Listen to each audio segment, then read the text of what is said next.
Chapter 972. Hearing this, they stared at him warily. One of them clenched his fists and suddenly stepped forward to throw a punch. Since you're here, I'll take care of you too. However, the fist that contained hidden power was kicked away by Fengjiu before it could even touch her. His entire body flew backward and crashed into the things in the room before falling directly to the ground. Perhaps because he couldn't catch his breath, he actually lay flat on the ground with his eyes wide open.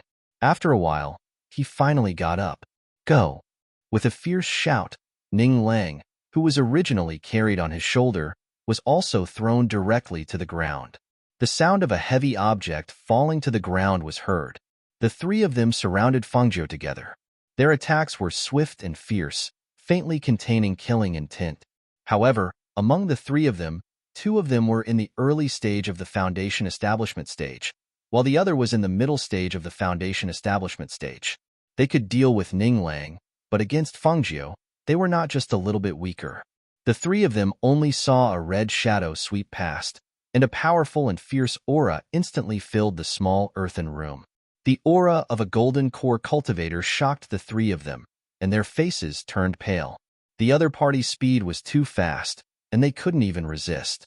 They instinctively wanted to escape, but the door in front of them was blocked by the red-clothed youth. One of them flew, intending to escape through the broken window at the back. Unexpectedly, just as he was about to flee through the window, a low growl sounded. Swallowing Cloud instantly pounced out and bit that person's calf, directly dragging him back. Hiss! My leg. Fresh blood seeped out, and the aura of death enveloped them, causing their hearts to tremble. They looked at the red-clothed youth who was leaning against the door with his arms crossed over his chest in fear and shock. We'll return the things to you. We'll return the people to you. Don't kill us. Don't kill us. The three of them panicked and took out all the things they had on them and piled them on the ground. Things like gold belts, gold and jade rings, jade pendants, and the like were all piled up on the ground one by one, forming a small mountain of things. Compared to money, they wanted to live more. If they didn't even have their lives, it would be useless no matter how much money they had. Not running anymore? Fengjiu glanced at them. His lazy voice was cold. Don't run. Don't run. The three of them hurriedly said, looking at the young man in front of them, their hearts trembling with fear. Tun Yun let go of the man's leg and bared its sharp teeth as it let out a low, threatening growl. Only then did it return to Fengjiu's side. Have you shaken off everything on your body? It's all clean. We've even taken out all the things we had before. There's really nothing left. The three of them hurriedly spoke as they flipped through their clothes for him to see, proving that they didn't dare to leave anything on their bodies that the fatty was afraid of. Just now, you said you were going to sell him? Where in the city is there human trafficking? She raised her eyebrows and asked. When the three of them heard this, their hearts trembled. No, we don't dare to sell him. We don't dare to sell him. I'm asking you a question. Where are the buyers and sellers? What kind of people were buying and selling people? Speak clearly. Seeing that he wasn't going to blame them, the three of them gathered their courage and said, It's the underground market in the city. There's a slave market there. We originally wanted to sell him to make some money. Hearing this, Fengjiu curled his lips and said with a smile, If that's the case, then do as you originally planned. The three of them were stunned and asked, What do you mean?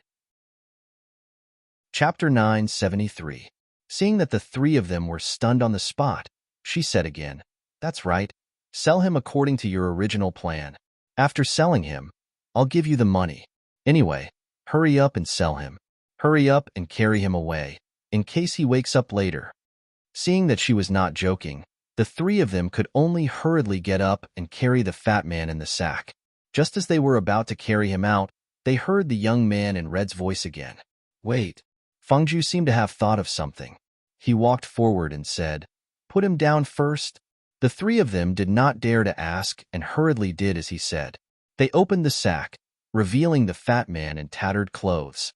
Seeing the unconscious fat man, Fengjiu curled his lips. With a flick of his finger, he used a silver needle to seal the spiritual aura in the fat man's body. Then, he said, All right, carry him away. Yes. The three of them looked at each other and were secretly shocked. They hurriedly carried the fat man and limped out. Fangju put everything on the ground into a chinkuan bag and put it into the space. Then, he took Tunyun and followed behind the three of them. Didn't he want to slip away? She wanted to see how Ning Lang would react when he woke up and found out that he had been sold. The three brawny men knew that the red-robed young man was following them, so they didn't dare to delay. They directly carried the red-robed young man to the underground market and found the manager who was in charge of the transaction. "We'll sell this person to you. Give us a price." The three of them wanted to leave, but when they thought of how they had emptied their family's savings, they resisted the urge to leave. They thought that they could at least earn some money back. "Who are you?" The manager glanced at them and kicked them. He looked at the three of them and asked, "Is it a man? Men aren't worth much here." The three of them gulped and said, "It's a young man. He's fair and chubby and is quite likable. Take a look at the goods first." As they spoke, they opened the sack and revealed Ning Lang's head. The in-charge went forward to take a look. The 15 or 16-year-old youth was indeed fair and chubby with a face full of good fortune.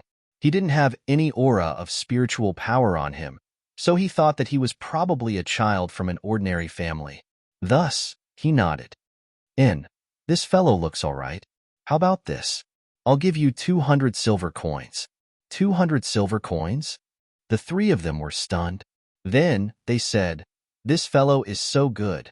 He's not worth 200 silver coins. We don't want much. Just add another 100 silver coins. Just enough for us 300 silver coins." Hearing this, the steward glanced at the three of them and waved his hand. "All right, I'll give you 300 silver coins. Go over there and get the money." As he spoke, he waved his hand and called for a person to come over, and the three of them went over there to get the money. On his days, Ning Lang seemed to have heard them discussing some goods that were worth 300 silver coins. When he heard that there was business, his dazed mind instantly sobered up. He immediately asked, "What goods? Let me take a look." The manager who stood to the side. "A little fatty like you dares to call yourself a young master? Stop daydreaming." As he spoke, he raised his voice and shouted, "Two of you, wash this fellow and change his clothes. Then, lock him up with the other young men." Ning Lang was stunned. He jumped up. "What are you talking about? Lock him up with what?" As soon as he ran out of the sack, he was held down. Chapter 974. Ning Lang was dumbfounded. He was stunned and in disbelief. 300 silver coins? Who sold me out? I'm only worth 300 silver coins? Are you kidding me? Come back. That skinny guy who's as thin as a monkey. Come back. Come back and explain yourself." The steward, who had already walked a few meters away, heard the words coming from behind him. His face darkened. He turned around and walked forward with his hands behind his back. He stared at Ning Lang gloomily. "Fatty, who did you say looked like a monkey just now?" Ning Lang was also someone who knew how to read the situation. Seeing this skinny guy's gloomy face, he couldn't help but be secretly shocked. The other party was a cultivator in the middle stage of the Foundation establishment realm. He didn't dare to provoke him. He steadied his mind and said, "Let me go. I can give you money." The steward looked him up and down, his eyes full of contempt and disdain. "Give me money? You're only left with this fat and this shabby, smelly clothes. Where did you get the money?" He glared angrily. Just as he was about to speak, he finally realized that something was wrong. The spiritual power in his body seemed to have completely disappeared. He was like an ordinary person. His Foundation establishment realm cultivation seemed to have completely disappeared. This made him a little flustered, and he swallowed the words he wanted to say. He was the young master of Ning City, and his net worth was unimaginable. However, if he told these people his identity, wouldn't he be in more danger? Just as he was thinking, the steward waved his hand. "Take him away and watch him carefully. There's an auction tonight. When the time comes, send them all up. This kid is white and fat. I believe there will be people who like him." Hearing this, Ning Lang's eyes widened. "What do you mean by that? I'm warning you. Don't mess around. You'd better let me go quickly, or you'll regret it. Do you hear me? Let me go quickly." "Let you go? Dream on. The steward pinched his chubby face with a smile. Fatty, it seems that you usually eat well. You've grown more fat than others. Old thing, how dare you take advantage of your grandfather? Is my face something you can pinch? Ning Lang was enraged. Since his hands were held down, he lifted his leg and kicked. Fortunately, the steward dodged quickly. Otherwise, his crotch would have been kicked. The steward, who had dodged the punch, had a dark expression on his face. He clenched his fists and rubbed them against each other, making cracking sounds. The next moment, he swung his fist and punched Ning Lang hard in the stomach. With a bang, Ning Lang let out a muffled groan. His face turned red and his body shrunk slightly. It was as if he couldn't catch his breath and couldn't speak for a long time. You still dare to be wild here? I think you need to be taught a lesson. Don't worry about him for now. Lock him up in the 9th cage to temper his spirit. I want to see how wild he can be in the 9th cage. He gave a heavy snort, flicked his sleeves, and left. The two burly men brought Ning Lang, who had curled up into a ball, to the cage marked with the word 9. They opened the iron cage, pushed him in, and locked it. What are you doing? Let me out. Let me out. Bastard. Let me out. Chapter 975. In this iron cage that was only the size of a small room, there were 11 ferocious-looking strong men either squatting or sitting. These people were bare-armed and only wore a pair of shorts. Their arms, waists, and abdomens were muscular, and the scars on their bodies were crisscrossed. Each of them looked like a bloodthirsty demon. At this moment, these people were staring at him with unkind eyes. Ning Lang, who was originally shouting and cursing, saw that the situation was not right. He could not help but shrink into a corner and look at them vigilantly. The big man sitting in the middle raised his chin and signaled. The strong men on both sides stood up, clenched their fists, cracked their necks, and approached step by step. What do you want to do? Ning Lang retreated, but found that there was nowhere to go. What do we want to do? Since you're here, of course, we have to teach you the rules. One of them snorted coldly. Two figures stepped forward and grabbed Ning Lang's shoulders, one on the left and one on the right. They twisted Ning Lang's hands and pushed him forward. Don't mess around. I have money. I can give you money, he said hurriedly. Money? Ha ha ha, what a joke. What do we need money for? The man laughed out loud. Unexpectedly, he clenched his fist and punched Ning Lang's abdomen. He leaned close to Ning Lang's ear and said, Little fatty, let your grandfather teach you a lesson. In this place, money is useless to us. Do you understand? As long as you're strong, you'll be the boss even in this cage. Bang! As he spoke, another punch landed. He beat Ning Lang like a sandbag. One punch after another, one punch after another. The force was mixed with hidden force. Bang! Bang! Bang! Bang! Ning Lang's painful cries and muffled groans rang out in the iron cage and spread to the surroundings. However, this kind of thing was too common in this place. No one cared at all. They were just watching a good show. After all, they were not the ones being beaten. Stop hitting me, his face was red, and there were traces of blood at the corner of his mouth. Because he was being pulled into the iron cage, there were a few bruises on his face. The pain in his body made him curl up. The people here were either great spiritual masters, great martial masters, or foundation-building cultivators. He did not have spiritual power now. Even if he did, he could not beat so many people alone. In the past, no one dared to beat him up no matter where he was. Today, he was caught and sold here. He was even beaten up. He was angry and sullen in his heart. For the first time, he realized that he had left home and no one to protect him. He could not protect himself. Just as these people had said, there was no point in asking for money when they were locked up in such a place. For the first time in his life, his heart wavered. Of his teeth. In the dark, Fengjia watched this scene quietly. She watched him curl up on the ground with his head in his hands like a small animal. She saw the anger and sullenness in his eyes. She saw the confusion in his eyes. She didn't step forward, nor did she stop them, because those people's beatings were only superficial wounds and wouldn't be fatal. She wanted to teach him a lesson, give him a warning, and let him understand why he was in such a situation. What kind of talent did he have to be able to cultivate to the golden core stage at the age of 16 or 17? Fengju lazily glanced at him. His indifferent voice was cold. You don't have the right to know. If he had heard this just now, the manager would definitely have scolded him. However, at this moment, seeing that he had made a foundation establishment cultivator fall to the ground without even lifting a finger, he did not dare to show any signs of neglect or dissatisfaction. This was how the world worked. If you displayed great strength, you would naturally receive the respect and courtesy of others. As for the weak, no one would take them seriously. Chapter 977. Young master, have some tea first. I'll go invite the chairman. As the steward spoke, he had someone bring him some tea before retreating. Fengjiu tapped the table lightly with one hand, making a knocking sound. She looked around the hall and felt the presence of two auras. The corners of her lips curled up slightly. Tun Yun lay by her feet without moving, as obedient and docile as a kitten. The servant brought the tea and retreated. There was no one else here, so it was rather quiet. She picked up the tea and took a sip, sitting quietly as she waited. Not long after, she saw a middle-aged man walk in under the steward's lead. Young master, this is the chairman of our underground market, the steward said, then retreated to the side.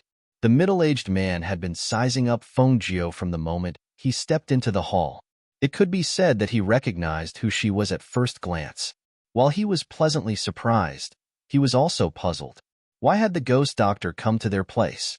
I didn't know it was young Master Feng. My apologies, my apologies. He cupped his hands in greeting and looked at Fengjiu with a face full of smiles. His gaze was fervent as he asked, May I know why young Master Feng is here? If there's anything this Lin can help with, please don't hesitate to ask. This Lin will definitely not refuse. When the steward saw the chairman's fervent and fawning attitude and tone, he couldn't help but be shocked. His legs turned to jelly. He wiped away the cold sweat on his forehead as he stole glances at the red-clothed youth, trying to guess his identity. What young Master Feng? The chairman didn't even have such a good attitude and tone when meeting the family heads of some of the clans in the city. Why was he like this when facing this youth? Who was this person? Thinking about how he had almost offended him, he couldn't help but lower his head and quietly retreat. He didn't dare to appear in front of him again, in case he mentioned what had just happened. If that happened, he would be in trouble. She didn't find it strange that the president here recognized her. The black market had told her that her portrait had been circulated among the various forces and family heads. Ordinary people wouldn't be able to recognize her, but those in charge would definitely have her portrait in their hands. Thinking about how these people kept her portrait, she sighed in her heart. She felt strange, as if she was a wanted criminal. I was just passing by and happened to run into some trouble. I'll have to trouble President Lin. She spoke slowly while sizing up the person sitting in the main seat. When he heard this, he was a little surprised. He didn't expect that there really was a problem. After all, he knew that the relationship between the ghost doctor and the black market was not ordinary, and there was a branch of the black market in this city. He thought that even if there was a problem, he would go to the black market. He did not expect that there would be something that would require his help. For a moment, he was overjoyed and asked, What is it? Young Master Feng, please speak your mind. It's like this, I have a friend. She explained the situation simply, wanting to use this opportunity to give the fatty a warning and an unforgettable experience. Hearing her words, President Lin nodded and said with a smile, This is a small matter. Young Master Feng, don't worry. I'll arrange it in a moment. Young Master Feng's friend is here, don't worry. I'll have people keep an eye on him. There won't be any big problems. Chapter 978. Young Master Feng is too polite. He stood up and returned the greeting, asking, It's inconvenient for young Master Feng to stay in the inn now. Do you want me to arrange a place for young Master Feng to stay? We won't be staying here for long, so there's no need to trouble yourself. All right then, I'll see young Master Feng out. As he spoke, he personally saw him out. Only after he left did he take a look at cage number 9. Seeing that the chubby young man was beaten black and blue, with a face full of grievance and anger. His eyes couldn't help but flash. If the ghost doctor didn't mention it, he wouldn't have been able to tell that this little fatty in shabby clothes was actually the son of Song Country's #1 rich man, Ning Yuan, Ning Lang. He had some friendship with Ning Yuan, but he had never seen his son before. He didn't expect it to be under such circumstances. Seeing the kid's face full of grief and anger, he smiled, shook his head, and walked away. It was time for him to suffer a little. President. The steward walked up and looked at him fawningly. Keep an eye on that little fatty. He's the son of an old friend of mine. Hearing this, the steward was shocked. Thinking that he had beaten up that little fatty earlier, he couldn't help but break out in cold sweat, asking, Then should I bring that little young master out? No need, just let him stay there. Don't let him know that there's any special treatment for him. Do what you should do. However, he can't have any major problems, otherwise, you won't be forgiven, he said in a low voice, his words carrying a hint of warning. Yes, yes. The steward hurriedly responded. After he left, he was so scared that he sat on the ground. Why was he so unlucky today? Shocks came one after another. His heart couldn't take it anymore. It was all those 3 people's fault. They actually caused him such trouble. On the other side, when Fengjiu returned to the inn, Duan Yi was already waiting on the first floor. Seeing that Fengjiu had returned, he asked, Did little fatty really run away? He ran away. She nodded and smiled. She sat down at the table and poured herself a cup of water to drink. You didn't catch up to him? That's impossible. With his skills, he couldn't catch up to Ning Lang. I caught up to him, but I didn't bring him back. Why didn't you bring him back? He asked in confusion. Fengjiu smirked. Because he was sold and locked up in a cage. What? Was he sold? His voice was so loud that the surrounding people looked over in shock. Duan Yi ignored the others on the first floor. Instead, he looked at Fengjiu and asked, How did he get sold?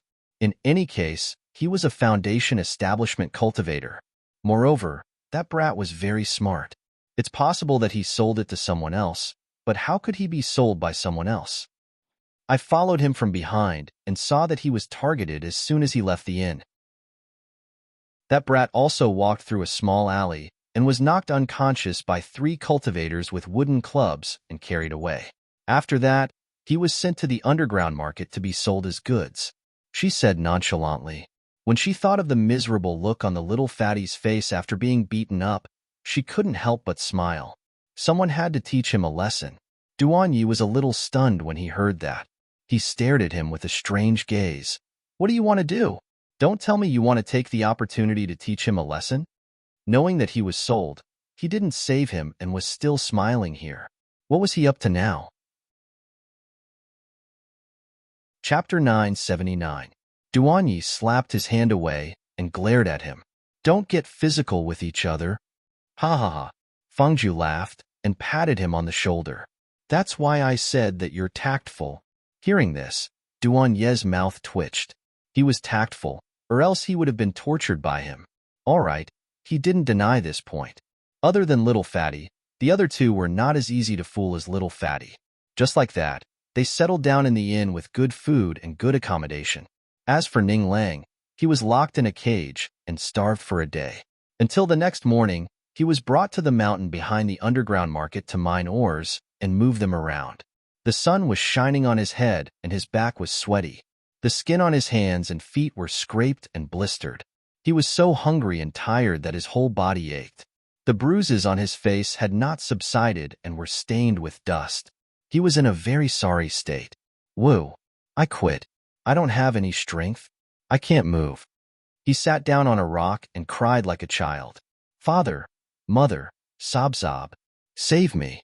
The people outside are not good people. It's too dangerous outside. I've been sold. Sob.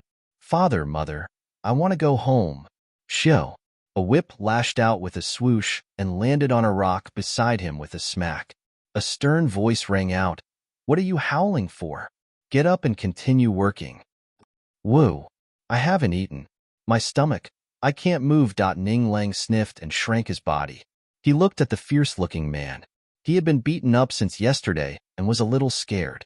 Who dared to beat him at home in the past? Sure enough, The people outside were not good people. The outside world was too dangerous. It was safer to hide at home. Hungry? Come with me. The man glanced at him and turned to leave. Hearing this, Ning Lang quickly stood up and limped along with him until they came to a small shed. He saw the man scoop a bowl of food from a bucket and handed it over. Eat. Hurry up and do your work after eating. Ning Lang reached out and took it. When he saw the bowl of porridge that couldn't be any thinner and had a strange taste, his face was full of shock. This is for pigs? How could this be eaten by humans? Can this fill our stomachs? You're still complaining? The burly man snorted and looked at him contemptuously. People like you who want to be capable but don't have the ability can only do some heavy work and eat the leftovers. What do you mean I'm not capable? I know how to do business. I know how to do accounts. I know how to make money. I'm still an early-stage foundation establishment cultivator. He wiped his tears and roared in dissatisfaction. Business? Settle accounts? Make money? An early-stage foundation establishment cultivator? Gee. He sneered and said, Brat, let your grandpa teach you. In this world, only the strong are respected. No matter how good you are at doing business, no matter how much money you earn, with your meager early foundation establishment cultivation, can you protect yourself? As long as someone is stronger than you, they can take your life at any time and take your hard-earned money. Do you understand? Only strength is the most reliable. Chapter 980. Looking at the little fatty in front of him who was in a daze, the burly man had a fierce expression on his face, but he was cursing in his heart. His superiors didn't give him any tasks, but they gave him such a lousy task. He couldn't hit, touch, or knock into anything, and he had to teach him like a son. He had never received such a task before. This was even more frustrating than having him carry a big rock. Are you going to drink it or not? If you don't, go back and carry a rock. The burly man shouted in a rough voice and glared at him. Ning Lang bit his lip with tears in his eyes. He punched the bowl with a missing corner with both hands, feeling very wronged. His servants didn't even use such a broken bowl, nor did they drink such thin porridge. However, he was doing heavy work, and this was the only thing he could eat. Do you have steamed buns or something like that? I won't be full if I eat like this. No, it's up to you whether you want to eat or not. The burly man glared and shouted. If it were any other time, he would have lashed out with the whip. Rumble. His stomach growled. Ning Lang looked at the bowl in his hand and could only drink it with his eyes closed. After drinking the bowl, he felt as if he had drunk a bowl of water. He licked the corner of his mouth and stared at the bucket. I want more. Although it wasn't delicious, it was better than being hungry. More? Where do you think this is? No more. Go to work. The burly man snatched the bowl from his hand and put it behind him. He pushed him forward. Go to work. Ning Lang glared at him. Why can't you let me have enough of this thin porridge? Don't think about it. It's fine as long as you don't starve to death. You want to drink enough? Do you think this is your home? The big man gave him a shove, and the whip in his hand lashed at his side. Go. Ning Lang gritted his teeth and glared at him. He thought to himself, just you wait. When I get out of here, I'll teach you a lesson. At a place not far away, Fengjiu and Duanyi were watching, and the two of them had different expressions when they saw this scene. The former was teasing, while the latter was shocked. How long do you plan to keep him here? Duanyi looked at Fengjiu and asked. When he can't take it anymore. She curled her lips. It seems that he still has some strength now. The corners of Duanye's mouth twitched when he heard that. He looked at Ning Lang, who was being ordered to move rocks. He was wearing tattered clothes and a pair of broken shoes. His hair was disheveled and his face was bruised and swollen. Who told him to sell out his identity as the ghost doctor the moment he saw Fengjiu? From the moment he found out about that matter, he knew that this brat would suffer. He didn't expect that this brat would be waiting for him here. Let's go. Let's find a place to drink. Fengjiu called Duanyi and turned to leave. They came and left quietly, and Ning Lang, who was not far away, did not know anything. 3 days later, in the morning, Ning Lang, who was still sleeping, was woken up by the two of them. They dragged him to the bathroom, changed him into a set of luxurious clothes, and dressed him from head to toe. Ning Lang was shocked from beginning to end. When he saw someone putting powder on his pale face that was thinner than a few days ago, he couldn't help but cry out, "What do you want? What do we want?" There are people coming to the brothel to pick young people. They like people like you who are 15 or 16 years old. Just right, we can sell you at a high price.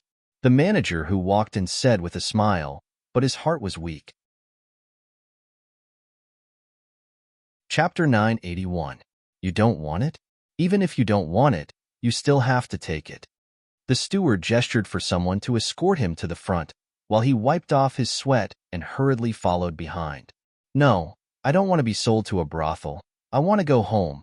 I want to go home.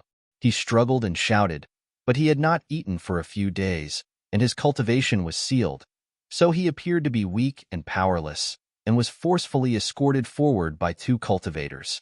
When he reached the front of the field, he was once again locked into a metal cage.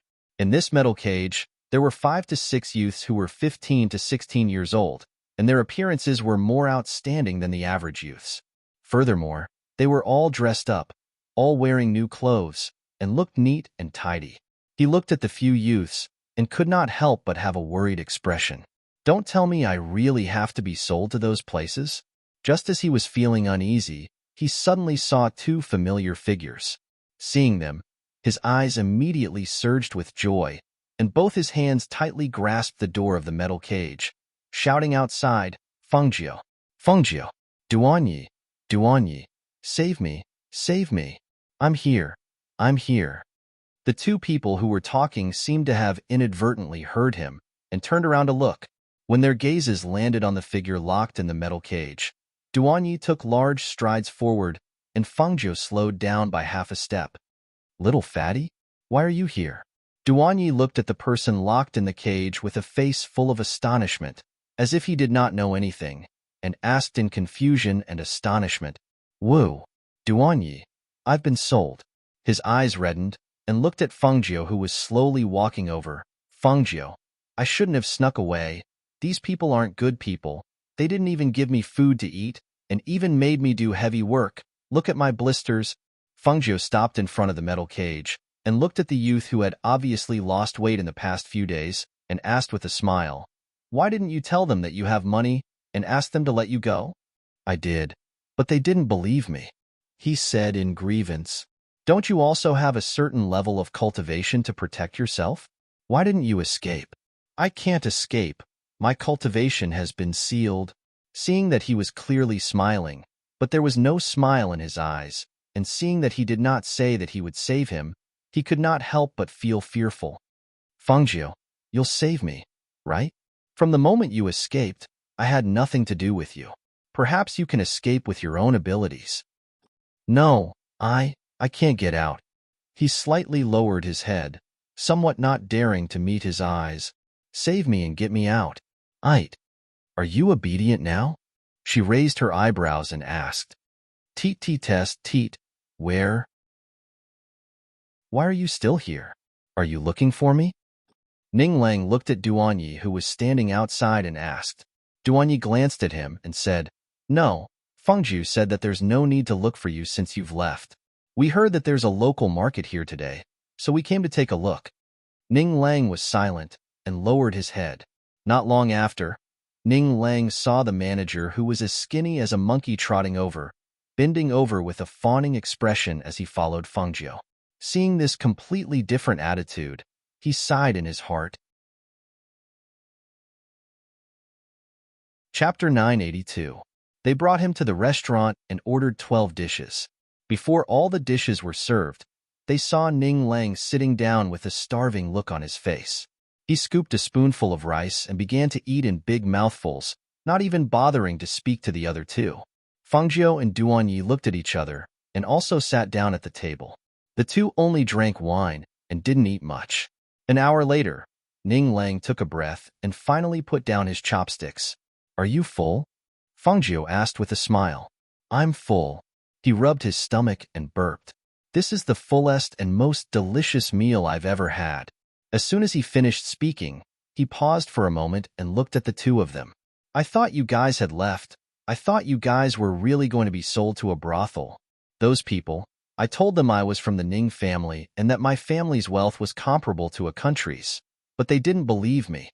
As he spoke, his face turned gloomy. Everything I have on me has been stolen by those people.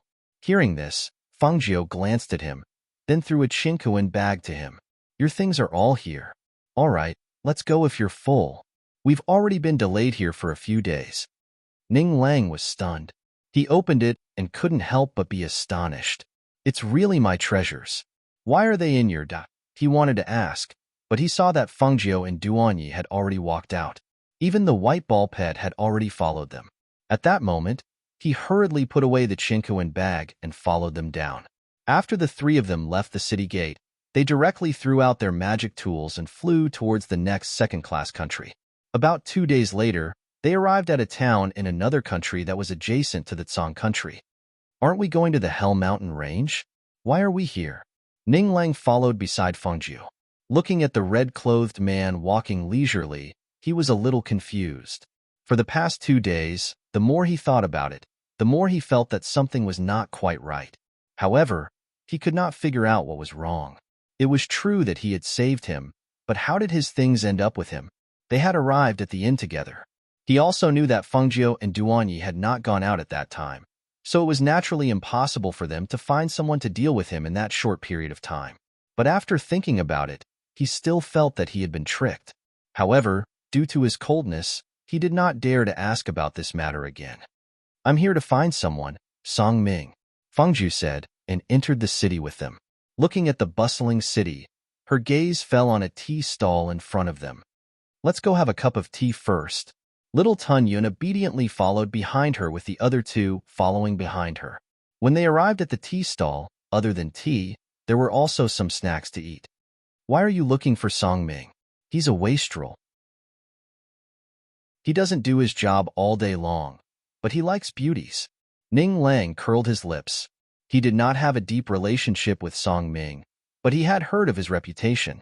It could be said that he was a local ruffian born in a wealthy family. Duanyi knew the identity of Fengzhou's mentor. He also knew that they were going to look for Song Ming, so he did not feel anything. He did not have a deep relationship with Song Ming, but in the past, he often heard of his reputation as a wastrel in the academy. He paid attention to him only because he, Ning Lang, Song Ming, and Luo Fei were listed as the 4 big thorns in the academy. No mentor dared to teach them, and no one dared to offend them. Chapter 983. He was actually very repulsed by the 8 great empires. His family was the royal family here, but it was said that they were only a small family there. He didn't want to go there, so he didn't pay much attention to his cultivation and didn't return to the academy. He didn't plan to be chosen by the nebulous sect in the future. If he was chosen, then he had to go there. He could be called a little tyrant here, but if he went to those places, he would have to be humble. He didn't want to do that. Quick, quick, Song Ming is gambling in front again. He lost a lot of money yesterday. Let's go and take a look, a few men said and went forward together. Fangzhou and the other 2 who were sitting at the tea stall heard this, and their expressions changed slightly. It was said that Song Ming, in addition to his love for beauties and debauchery, was also very good at gambling. How could he lose? Let's go and take a look too? Ning Lang looked at the other 2 and asked. Yes. Fangzhou nodded. After paying for the tea, he got up and followed the crowd. Some distance ahead, an alley was crowded with people.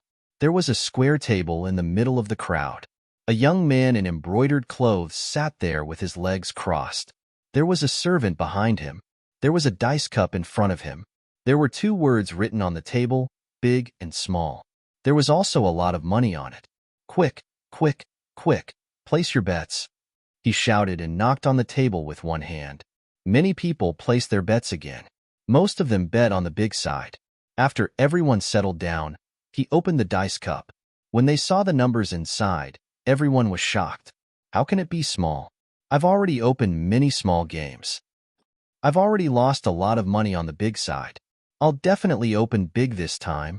Hee hee, I'm sorry, everyone. My luck is still pretty good today. I won again. He laughed. The servant behind him went forward to take the money and stood behind him obediently. Song Ming picked up the dice on the table and shook it. After putting it down, he shouted again, "Place your bets. Place your bets. I'll bet on big. I'll bet on big too. I'll definitely open big. I don't believe I won't open this side." Everyone gambled and their eyes turned red. They didn't believe in heresy and took out their money to bet on the bigger side. Fangzhou and the other two watched from where they were. They saw those people shouting and hollering, but when it was time to open the first round, they would open smaller rounds. After a few rounds, it was obvious that they had lost until their eyes were red. Finally, someone believed him and shouted, "Keep opening small. I'll buy small for this round. I'll buy a small one too." Another person followed, and in the blink of an eye, he saw a pile of gold and silver coins on the small side. However, when the plate was opened, the surroundings fell silent, and then people started cursing. "Song Ming, are you trying to cheat? If we buy a big one, we will open a small one. If we buy a small one, we will open a big one. You must be cheating. Yes, you must have cheated. Give us back our money." All of them were angry and went forward to snatch the money. However, at this moment, Song Ming snorted heavily and slammed his hands on the table. The aura of a cultivator in the late stage of foundation establishment swept out and instantly pushed the people around him away. He stood up with a sullen face and stared at the people who had fallen to the ground. He snorted coldly, "How dare you steal my money? I think you've got guts." As soon as he finished speaking, he motioned for the servant behind him to put away the money on the table. Chapter 984. Right after he said that, his gaze fell on the three people at the side. One of them was wearing red clothes that fluttered in the wind. He had a handsome face and an outstanding temperament. The corners of his good-looking lips held an indescribable smile. For some reason, he looked a bit strange in Imotienga's eyes. Next to him was a purple-clothed youth and a finely clothed youth. The former had a baby face and his chin was slightly raised, revealing a bit of arrogance. The latter had a round figure and a pleasant face. His small eyes were narrowed into a line. Seeing that the three people's gazes were on him, he crossed his arms and asked, "What are you guys staring at me for?" "Song Ming." Fengzhou's gaze fell on him, sizing him up thoroughly. He was in the late stage of the foundation building realm and was about 18 or 19 years old. His clothes were loose, and he was leaning against the wall with his arms crossed and his legs slightly trembling. He looked like a slovenly ruffian.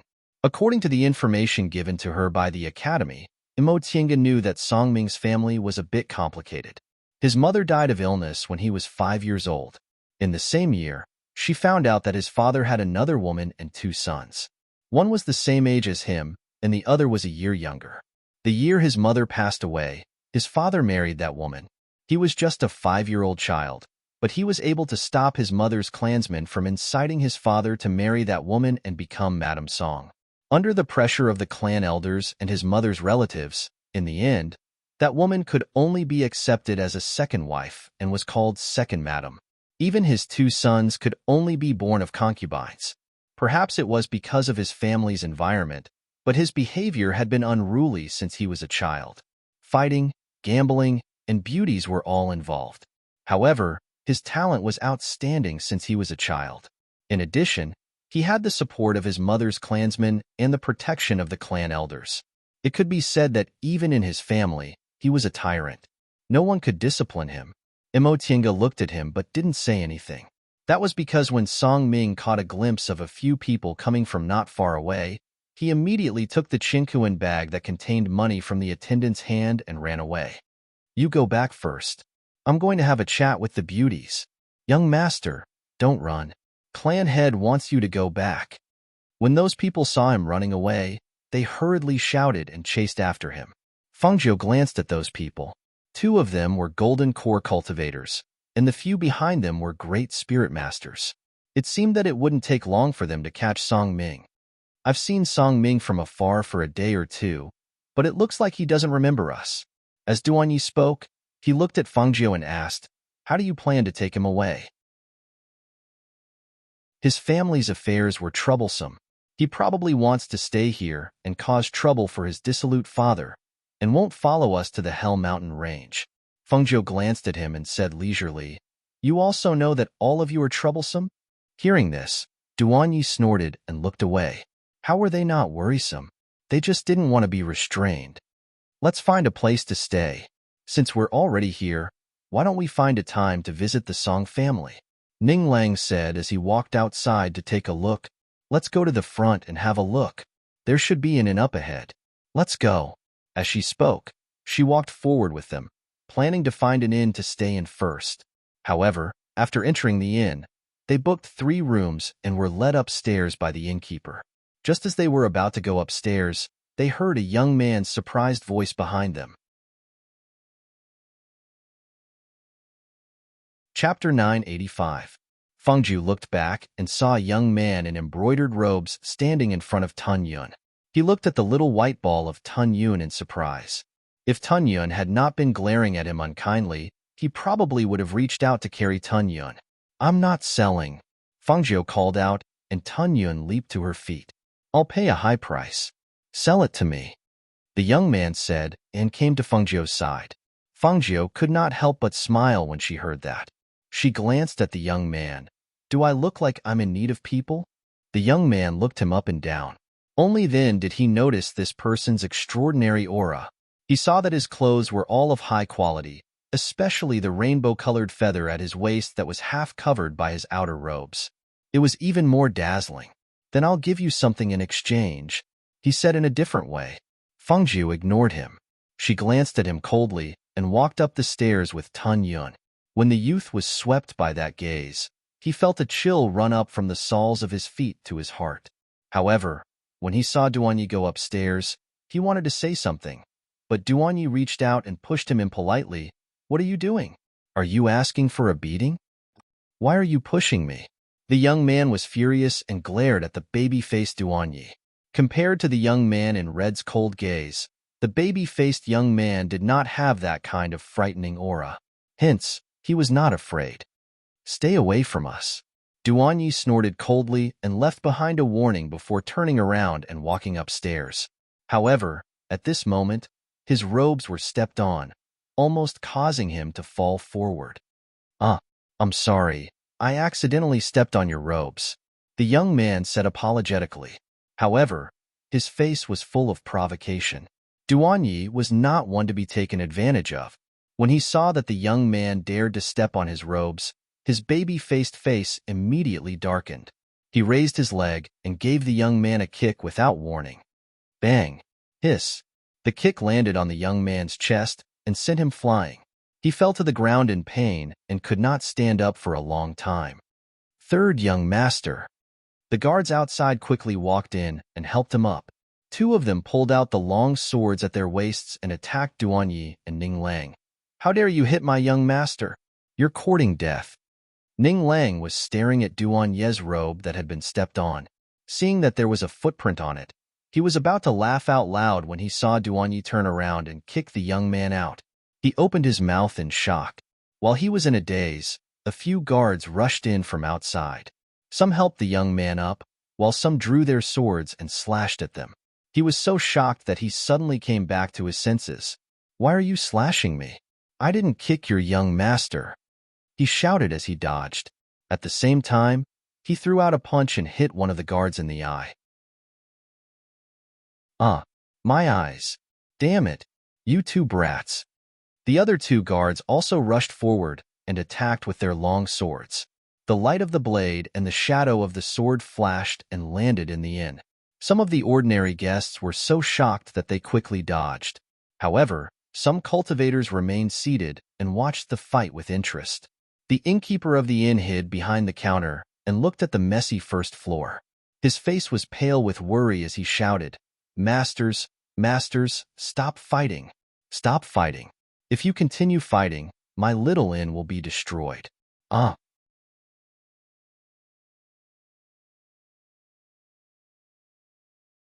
"You want another fight?" The young man clenched his teeth. The pain on his face made him swallow his anger. He said to a guard, "Pay up." When a guard saw this, he hurriedly took out some money to compensate the shopkeeper. Only then did he support his young master and leave. "Little guy, You're talking about money with your Lord Ning? You should be thankful that I didn't make you pay with your underwear facing the sky. Ning Lang snorted and said to the shopkeeper, "Prepare a few dishes for us and send them upstairs." "Yes, yes." The shopkeeper hurriedly responded and watched as the two of them walked upstairs. On the first floor, some cultivators sitting in the corner couldn't help but feel a little surprised when they saw this scene. They didn't expect that the two young men could actually beat the guards and that young man, and even make them pay.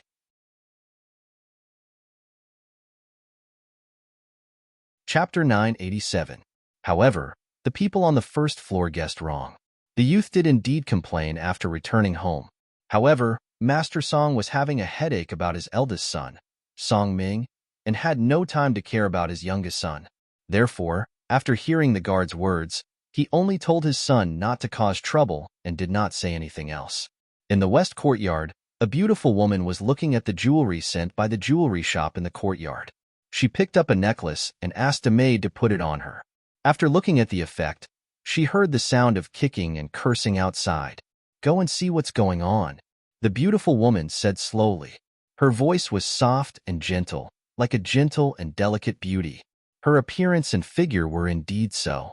Even though she was already in her 30s, she looked like a woman in her 20s.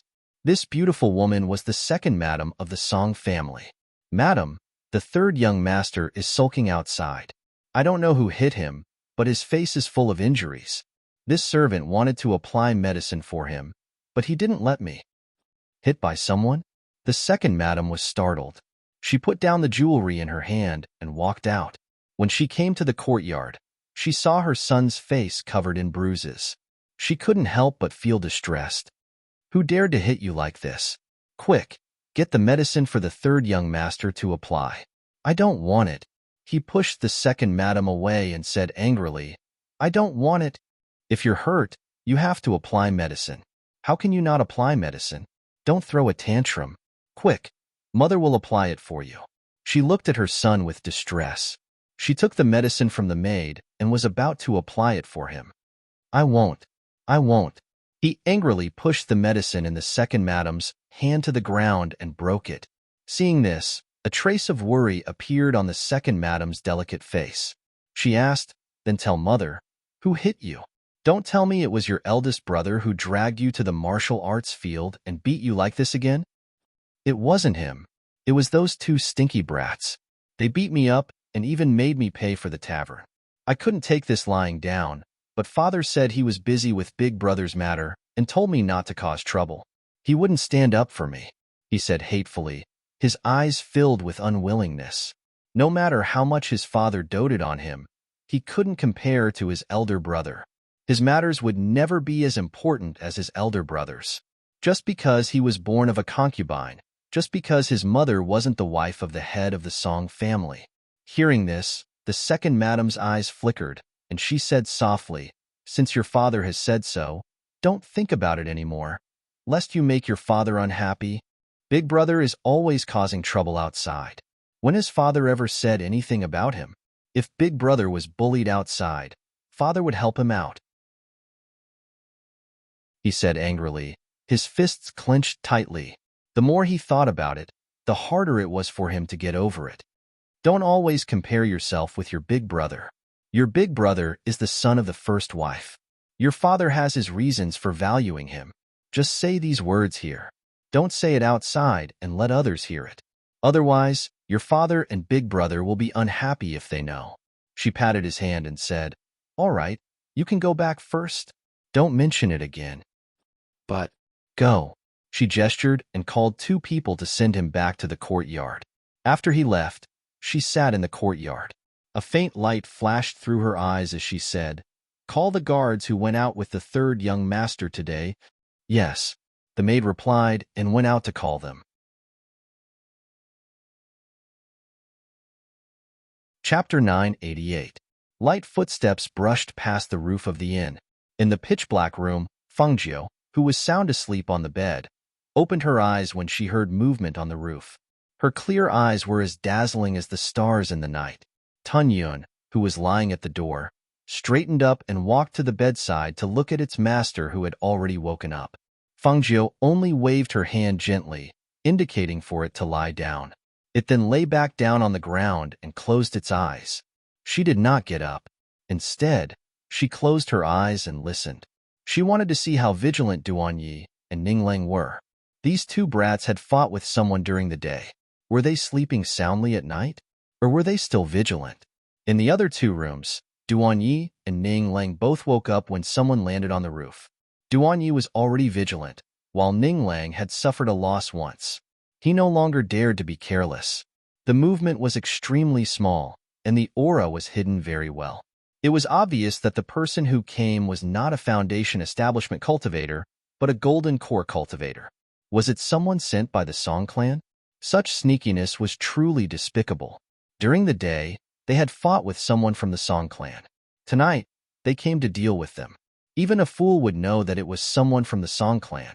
However, it was one thing to come out in the open, but to come out in the dark like this really made people look down on them.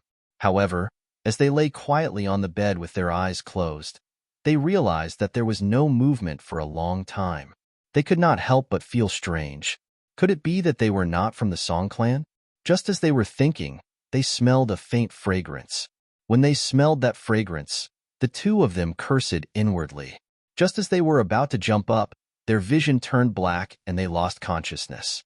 Just as the two of them lost consciousness, a figure came in from outside the door. The person stabbed a needle dipped in medicine into their arm and then left. In the other room, Fangjiu was also listening for the commotion. Nothing happened for a long time until a faint scent permeated the room. Her heart skipped a beat. She used her spiritual sense to instruct Tun Yun to behave like a defenseless pet and act according to the situation. Not long after, the door opened from the outside. Two black figures walked in. One of them picked up Tun Yun, who was lying on the ground, while the other went forward. Just as he was about to stab Tun Yun with a needle dipped in medicine, Fangjiu, who was lying on the bed, suddenly opened his eyes. He reached out and bent the needle. Crack! The sound of bones breaking rang out in the pitch-black room. The cultivator's cry of pain suddenly stopped, as if his voice was stuck in his throat. He only felt the needle pierce into his body. Soon after, he collapsed powerlessly. This sudden scene startled the other black-clothed man who was holding the little beast. Just as he was about to retreat quickly, the little beast in his arms suddenly growled. With a flash of light, it transformed from a small pet into a huge and powerful mythological beast. With a claw, it pressed down on the shocked gold core stage cultivator, making him unable to move. Hiss! You! The golden core cultivator who had been pressed to the ground by Tun Yun, who had returned to his original form, sucked in a breath of cold air. He looked at Fangjiu and the divine beast in shock.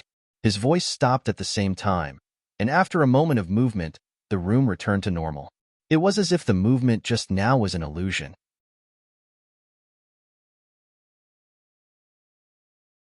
Chapter 989. Is this Patriarch Song's idea?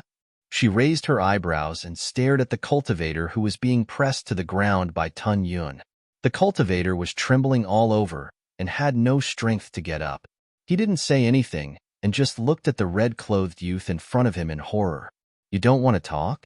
It's okay. I can take you back to the Song family to ask for an explanation.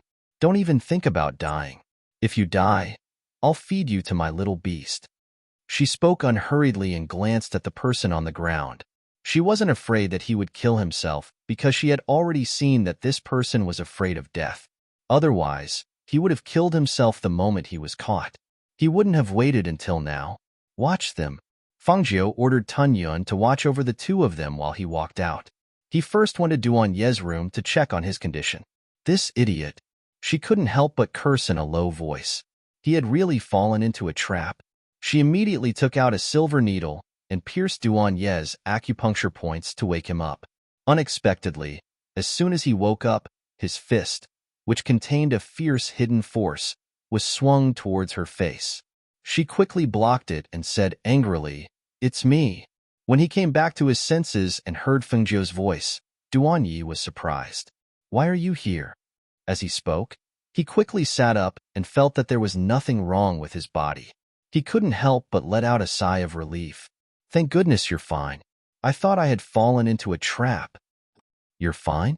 Fengjiu glanced at him with a strange expression. He stood up and flicked his robe. You think you're fine? Hearing this, Duanye's heart sank. He had a bad feeling. He said, I seem to have smelled something and fainted. Now that I've woken up, I'm really fine. Am I not? Let's go next door and check on Ninglang first. As she spoke, she turned and walked out. Duanyi hurriedly followed behind her. When they arrived next door, he saw that Ninglang was also unconscious on the bed. He watched as Fengjiu stepped forward. After taking his pulse, he pierced his acupuncture points with a silver needle to wake him up. Ninglang slowly opened his eyes. When he saw Fengjiu sitting by the bed, he was stunned. Fengjiu? Why are you in my room?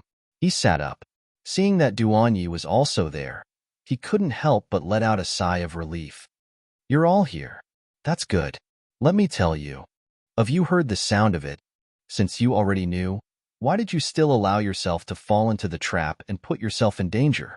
Are you tired of living? Why didn't you know how to react in the first place? She looked at the two of them, her voice cold and sharp. The two of them were silent for a while. They looked at each other and then at Feng Nine, waiting for him to continue. From the moment she woke up, she saw the anger on his face.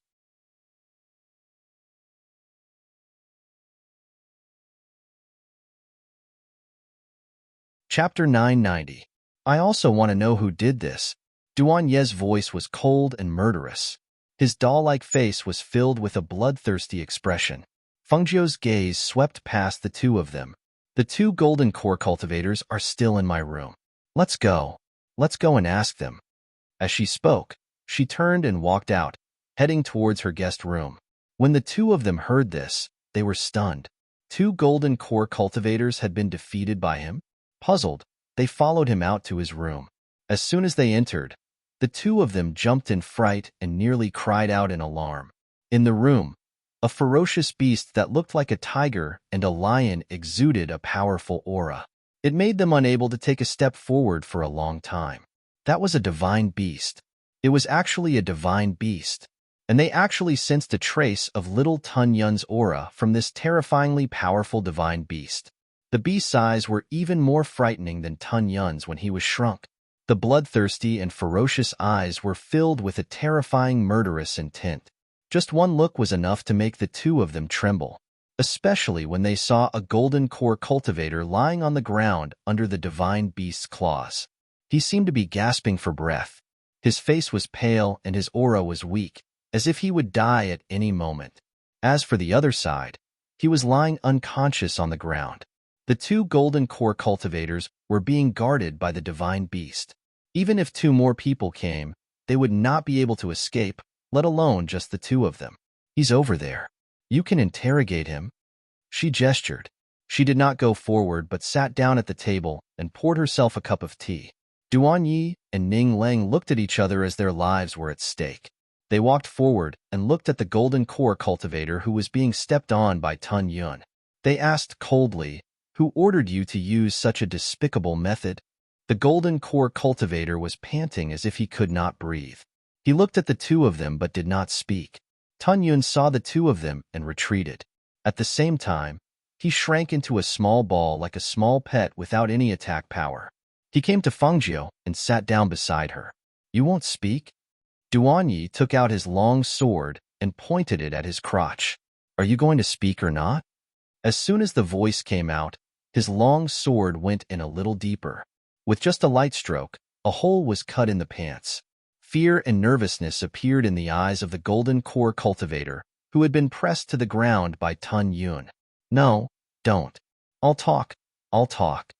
Without a doubt, compared to the golden core cultivator who was afraid of death and kept his secret tightly, he was more afraid of becoming an androgynous person.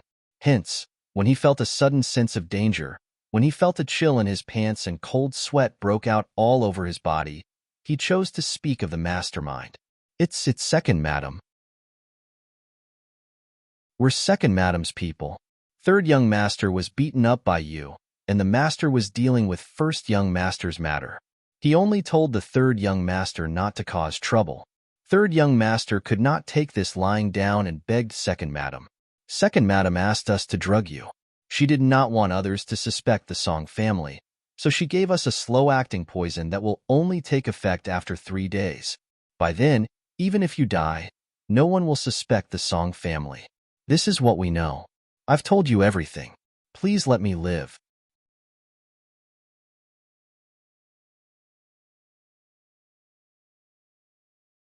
They went back to their rooms to rest and waited for dawn to come back to collect the antidote. With the ghost doctor by their side, even if they were poisoned, the two of them were not that worried. The second madam of the Song family had suddenly made a move because she hadn't investigated the identities of the three of them. They only knew that she would soon regret her evil scheme tonight. When the two of them returned to their room, Fengjiu began to concoct the antidote for them. Even though it was highly toxic, it was not difficult for her. With 1 bottle of antidote, the poison in their bodies would be cured by tomorrow.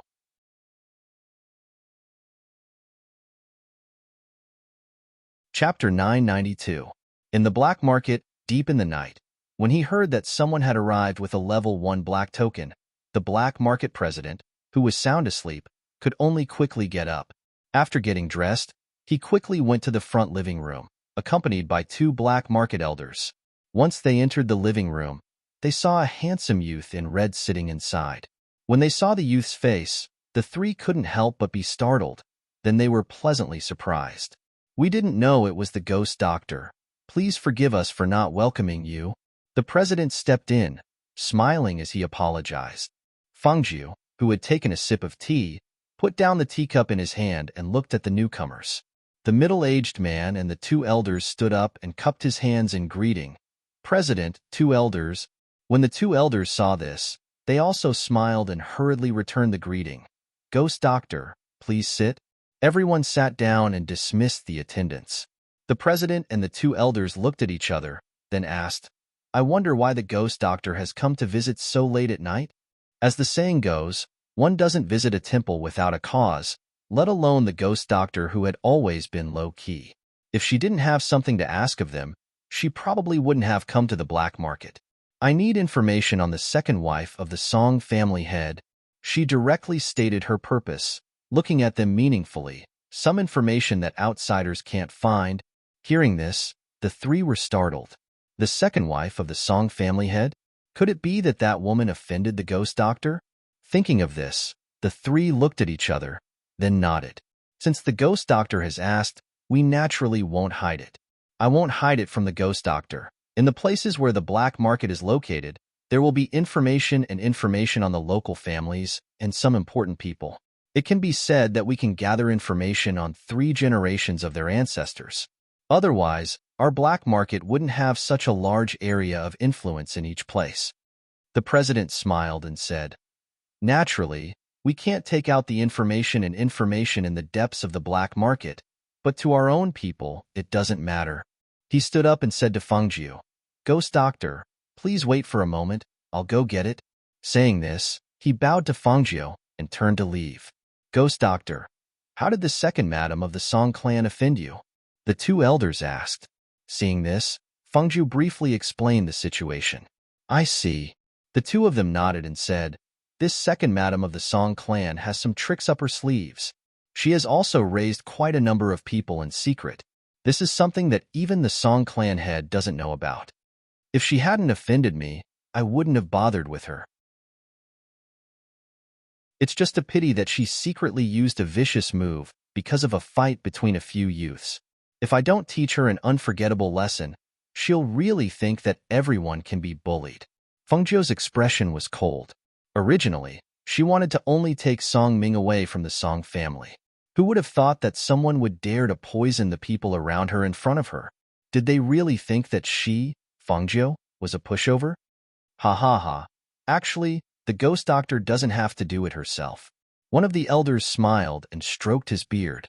Looking at Fengjiu, he said, "There are plenty of people who want her life. It's just that they can't get hold of that woman's weakness. They're here. I've kept the ghost doctor waiting."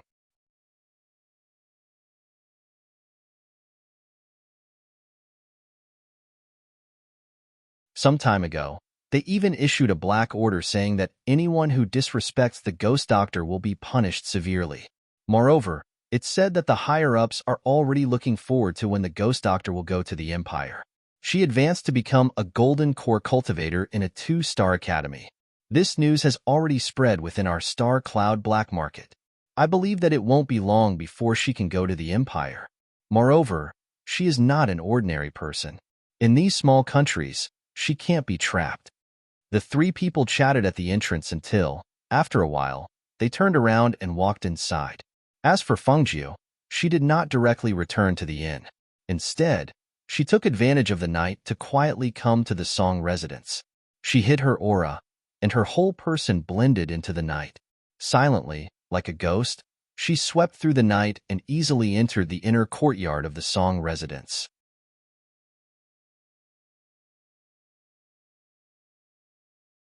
Chapter 994. The second madam of the Song mansion was the only mistress in the mansion. However, because she was not the madam of the master, she could only be considered a concubine at best.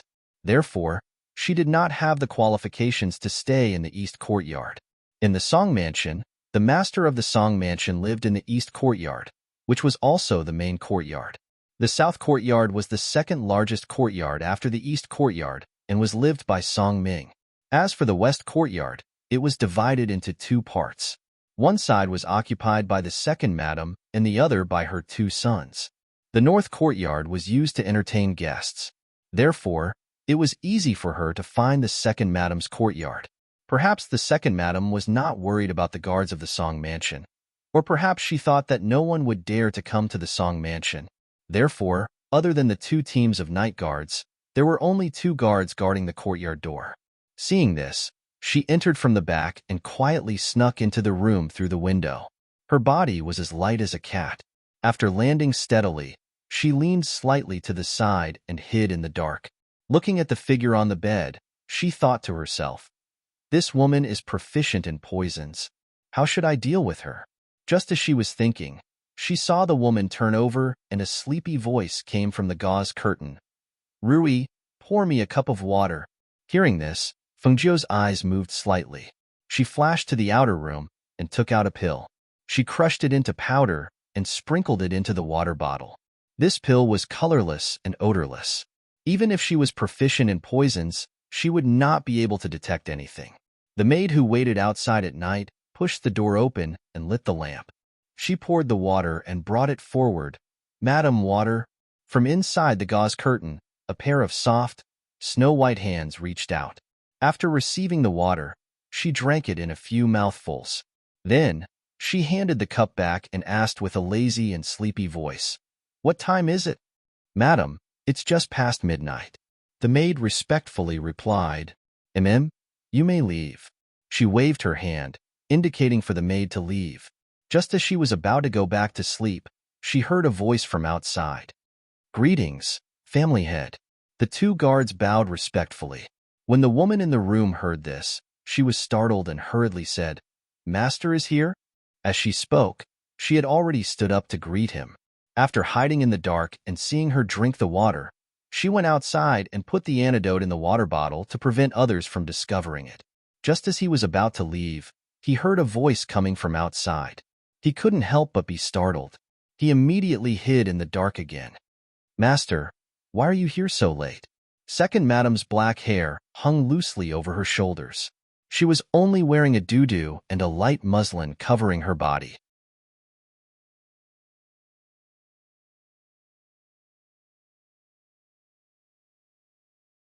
Chapter 995.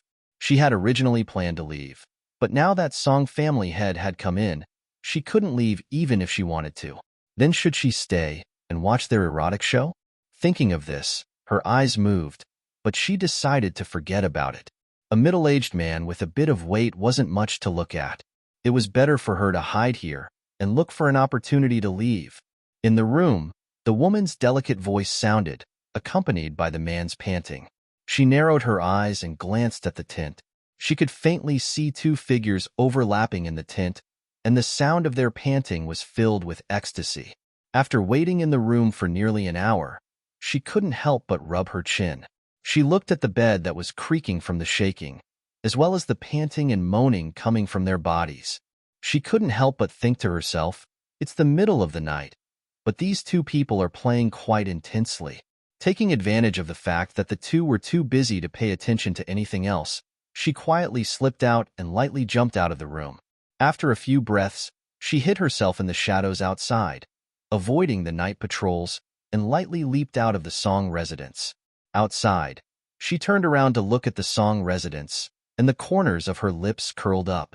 She wanted to know what Song family head's expression would be when he woke up and saw that the beautiful woman in his arms had turned into an old woman with a face full of wrinkles.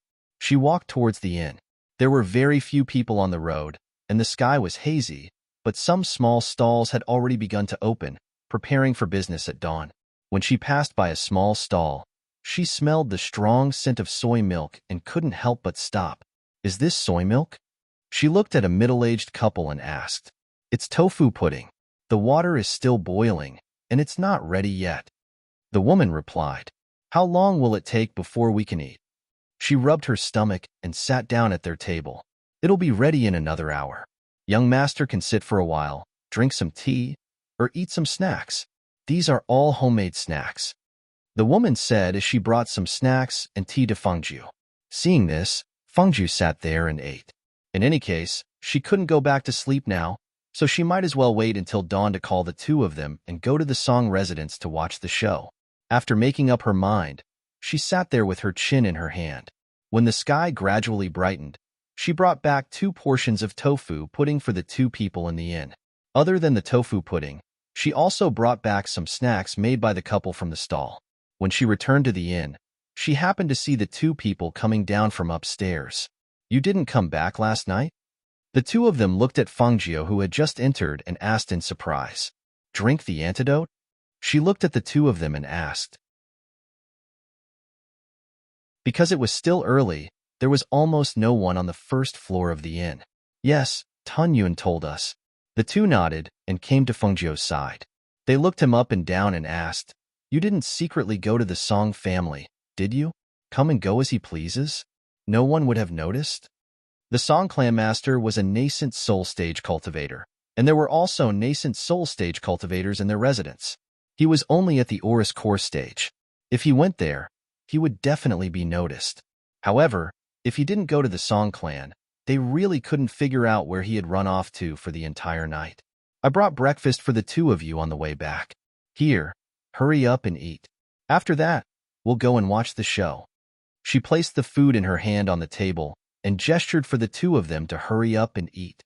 At the same time, she called upstairs, "Tun Yun, come down."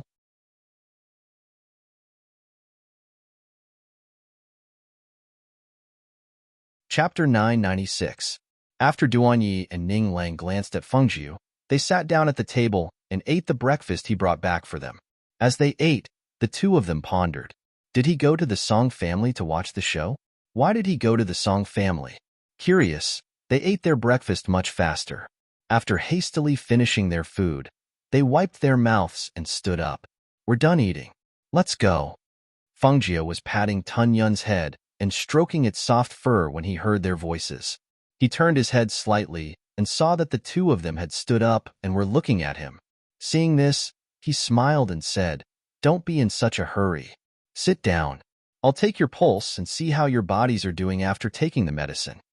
Hearing this, the 2 of them sat down and placed their hands on the table. He reached out and placed his fingers on their pulses. Looking at his fair and slender fingers, the 2 of them felt their hearts skip a beat. Why were his hands so thin, so fair? Moreover, his fingers were so sharp, just like a woman's slender hands. They thought to themselves, but didn't dare to show it on their faces. If they said that he had a pair of women's hands, he would probably be angry. After all, no man would be willing to be treated as a woman. After Fengjiu took their pulses, he retracted his hand after a long while and nodded. "Yes, the poison is dormant. It won't erupt all at once. Therefore, it's easier to remove the poison." His sleeves moved slightly and took out a medicine bottle from his space. He poured out 2 pills. "There are 2 blood cleansing pills here. Take them before you go to bed tonight." The 2 of them reached out to take the pills. Duanyi put the pills away. Ning Lang held the pills in his hand and asked, "Can't we take them now? Won't it be faster if we take them now?" You just took the antidote this morning. You can't take this with them in case the medicinal effects repel each other. Take them before you go to bed at night." As she spoke, she looked at the sky outside and smiled. "Let's go. It should be about time to go there now." Thus, the 3 people and 1 beast followed him to the Song Mansion. At the same time, in the west courtyard of the Song Mansion, Patriarch Song, who had just woken up in the morning, instinctively touched the person in his arms. With a warm and fragrant jade in his arms, it should have been very comfortable.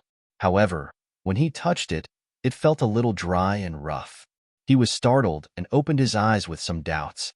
He slightly lowered his head to look at the person in his arms. As he screamed, he instinctively jumped up from the bed. With a piece of cloth wrapped around his waist, he jumped off the bed. His face was filled with fear and shock. His usually dignified face was now filled with shame and anger. "Who are you? Get out." The woman on the bed woke up from her daze and looked at the person standing in front of the bed, glaring at her in confusion. Her voice was filled with confusion and doubt. "Master, what's wrong?" However, the moment she spoke, even she was stunned. She opened her mouth in a daze and instinctively lowered her head. When she saw the wrinkled skin on her hand, she immediately screamed. Her sharp voice was filled with panic and fear, as well as disbelief. Her eyes were wide open and her body couldn't stop trembling. She looked at her hands and then stretched out her trembling hands to touch her face, as well as the strand of white hair that fell on her cheek.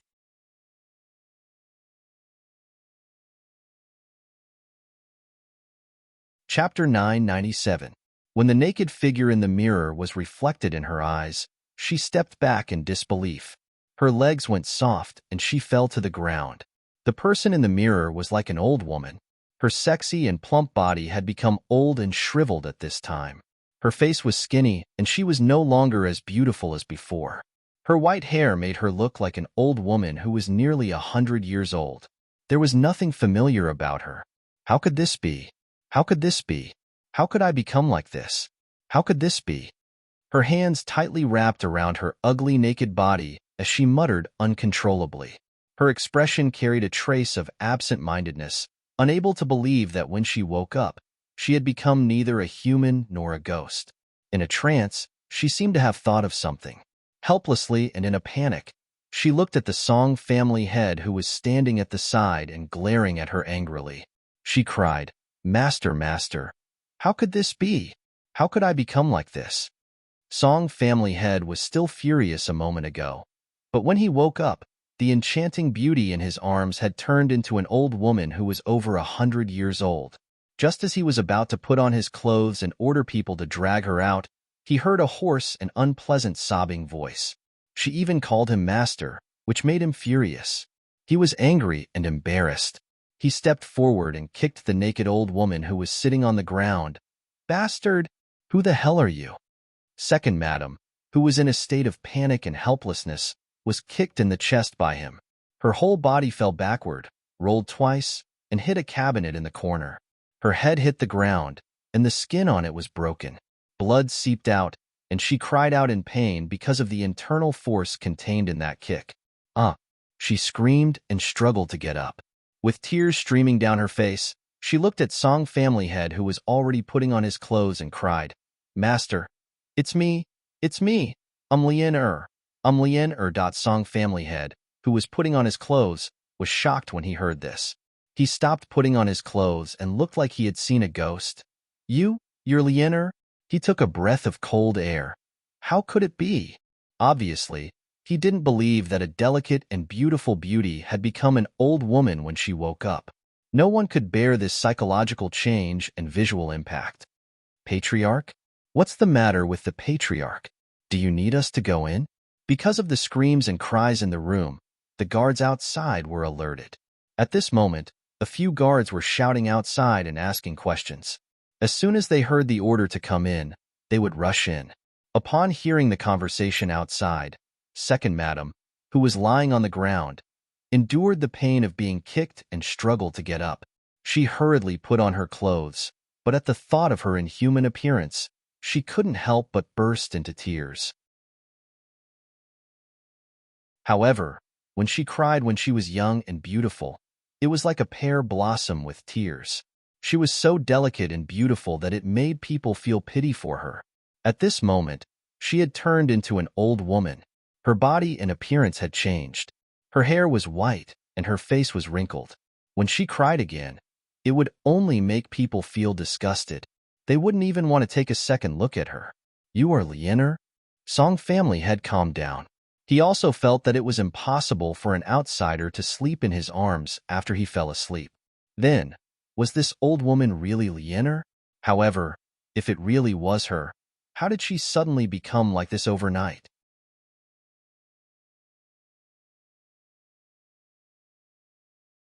Chapter 998. Song family had frowned and looked at her. He paused for a moment and then said, "I'll ask the doctor to come and take a look at you."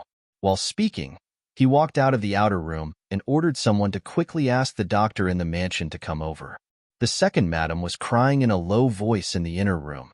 Master Song frowned and looked inside from time to time, but he did not go in again. Perhaps he did not want to face the old woman.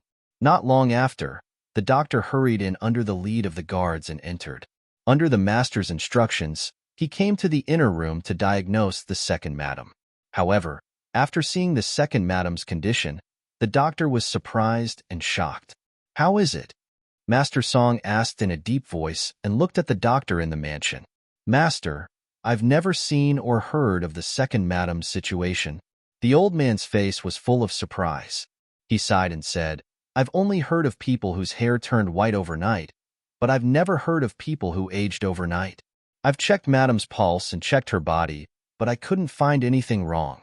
This old man is really helpless in this case of aging overnight. I don't know how to treat it." Hearing this, the crying sound came out again.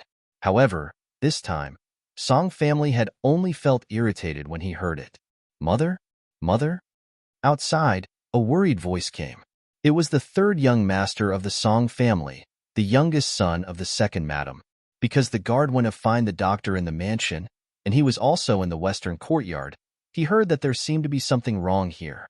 The crying came out early in the morning, so he hurried over. He ran in quickly. As soon as he entered, he saw his father was also there. He could not help but slow down and salute in a regular way. "Father, why are you here?" Master Song looked at his youngest son and calmed down. "I heard from the servant that there was crying early in the morning, so I came to have a look." He looked at his father, who was sitting steadily, and asked carefully, "Father, what's wrong with my mother?" Hearing this, Song family had frowned, sighed, stood up and said to him, "You go and have a look." As soon as his voice fell, he didn't comfort the people inside, but strode out. Seeing this, the crying sound came again.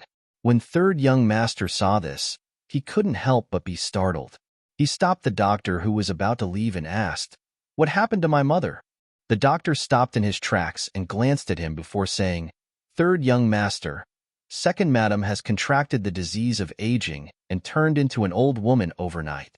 You should go in and take a look." As he spoke, he shook his head and walked out. The third young master's eyes widened in astonishment when he heard his words. Aging disease? What was that? He strode inside and saw his mother curled up in bed with the quilt. He couldn't help but go forward. "Mother, what's wrong with you? What's going on? Let me have a look." As he spoke, he pulled down her blanket with one hand. But when the person under the blanket was revealed, it gave him a fright. "Ah!" he exclaimed and instinctively took a few steps back. His heart was thumping wildly, and he looked at the person on the bed in disbelief with a frightened expression. That was his mother? How could this be?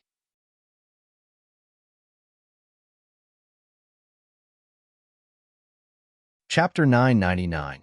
Seeing this scene and hearing her words, third young master was also at a loss. I had someone send a message to second brother yesterday. He should be home today. Second brother has always had a lot of ideas. He must have a way. Here, he was comforting his mother in the room. Seeing this sudden change, he didn't know how to deal with it. Originally, he had asked someone to bring his brother back because he had suffered outside. He hoped that his brother could help him think of a way to vent his anger. He didn't expect that he would be beaten up yesterday, and today, something like this would happen to his mother. The sound of crying continued in the west courtyard, and the atmosphere was gloomy. In another place, in another family in the same city, Song Ming's mother's family, his grandfather, and the others received the information from the black market. When they saw the information, they were all furious and called people to go to the Song family. Song Ming's mother's family was also a big family in the city. Although their foundation couldn't compare to the Song family, who had the support of other families in the 8 great empires, their power and status in the city weren't low. Otherwise, the second madam wouldn't have been unable to become the official wife for more than 10 years, and her son could only be born of a concubine. Now that they knew the inside story of that year, they were extremely furious. Full of anger, they brought people to the Song family's mansion. Because they were from the eldest young master Song Ming's mother's family and were relatives of the Song family, even if they brought people with them in anger, the gatekeepers couldn't stop them. Where's that woman? Drag her out. The old man in the lead was Song Ming's mother's father, who was also his grandfather, the Lu family's great master. Ever since he abdicated, it had been a long time since he was this angry. Almost as soon as they entered the Song family's mansion, Song Ming's servant quickly ran to the south courtyard to tell the eldest young master, who was grounded. At the same time, the Song family's housekeeper and some other people saw that the situation wasn't good and quickly went to inform the master, great master, and the elders. After all, even the great master of the Lu family had come out. It was obvious that the situation wasn't good. However, in the end, the eldest young master didn't cause any trouble that was too excessive. Why did they come in anger? They even looked like they wanted to kill someone. What was the reason? Go to the west courtyard and bring that woman here. The Lu family patriarch sat in the front hall, giving orders to his son, the Lu family patriarch, 2 nascent soul cultivators, and 4 family elders. After hearing the news, Song family head hurried over and saw his father-in-law and brother-in-law sitting in the hall angrily. Even the elders of the Lu family had come. Song family head couldn't help but be a little surprised. He hurried over and bowed to the Lu family's old man, his father-in-law. Father-in-law, what's going on? He asked, his face full of confusion. Bang! Elder Lu's face was gloomy.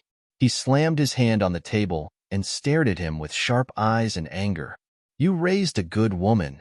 Song family head was startled by the heavy slap on the table. Before he could recover, he heard his father's words. He felt even more strange and asked, what does father-in-law mean by this? Did something happen? What is it? Don't you know what's happened? That's right. If it wasn't for someone sending the information to us, I wouldn't know what happened more than 10 years ago.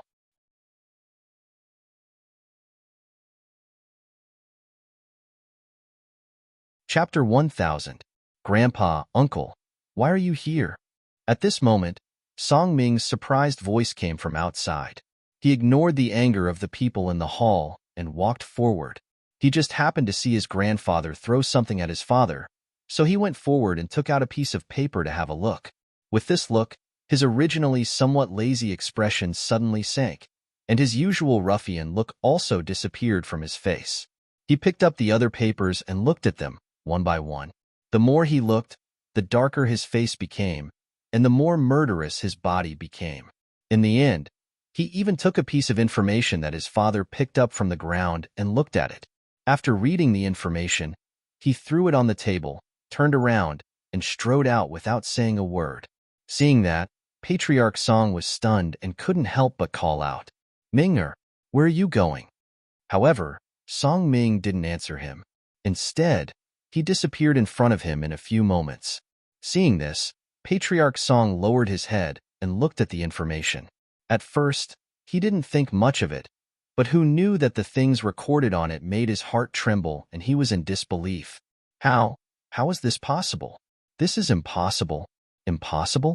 It's so accurate that the time and date are recorded. How is it impossible? How many people's handprints are in here? You say it's impossible? Do you think this thing can be forged? Do you think that today, who would still make things difficult for that delicate woman of yours? Patriarch Song opened his mouth and looked at the information in his hand. He only felt a little confused and couldn't believe the things recorded on the information in front of him. Could those things be true? How could it be? What happened? Why did I hear that Old Man Lu is here? Patriarch Song and a few elders also came to the hall. Because Patriarch Song and Patriarch Lu had been friends for many years, their relationship was very good. After becoming in-laws, their relationship was even better. Therefore, when he heard that the people of Lu family came in anger, he was really a little surprised. The old ancestor of the Song clan walked in with a few elders. Not long after he sat down, he ordered people to pick up the scattered documents and handed them to the old ancestor. Looking at the records, the old ancestor of the Song clan released his aura, which was filled with terrifying killing intent and anger. He took a breath and looked at Patriarch Lu, saying, "You don't have to worry.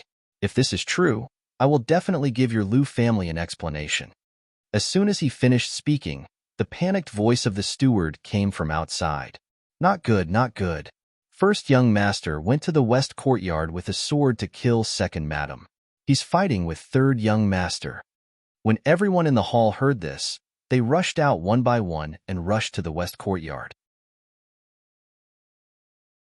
At the same time, Fengjiu, Duanyi, and Ninglang were drinking tea at a tea stall in the alley outside the Song clan as they listened to the commotion within the clan. Even though there was still some distance between them, with their cultivation, they could still vaguely hear it if they listened carefully. Therefore, it could be said that even though they were sitting there, the sounds coming from inside still faintly reached their ears. "Didn't you say you were going to go in? Are you going to drink tea here?"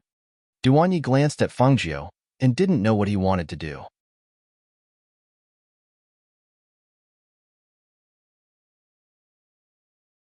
Chapter 1001.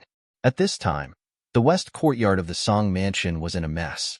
Song Ming rushed into the courtyard of the second madam of the west courtyard with a long sword in his hand.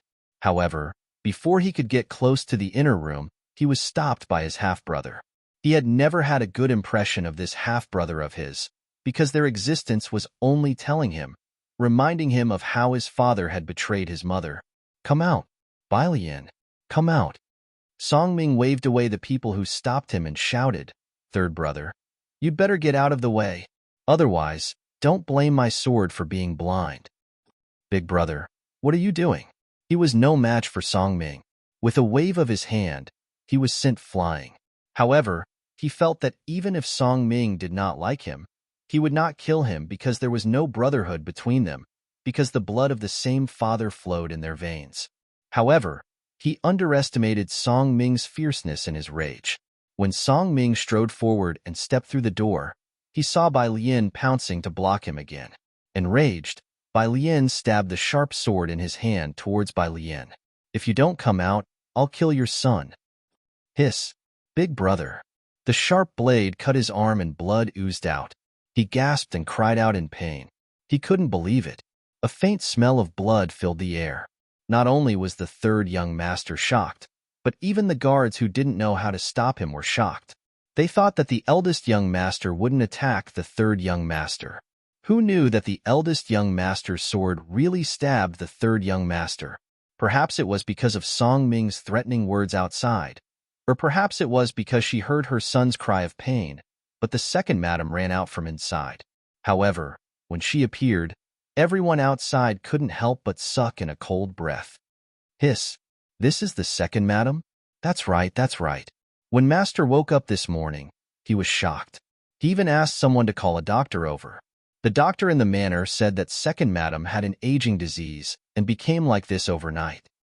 "Hiss, it's unbelievable. The second madam is such a beautiful person, but she became an old woman overnight? Is this an illness? Or is she poisoned? Can it be cured? I heard that it's probably an illness." The doctors didn't find any poison in second madam's body. It's hard to say if she'll be cured. Song Ming was also shocked by the old woman who ran out. He glared angrily at the person in front of him.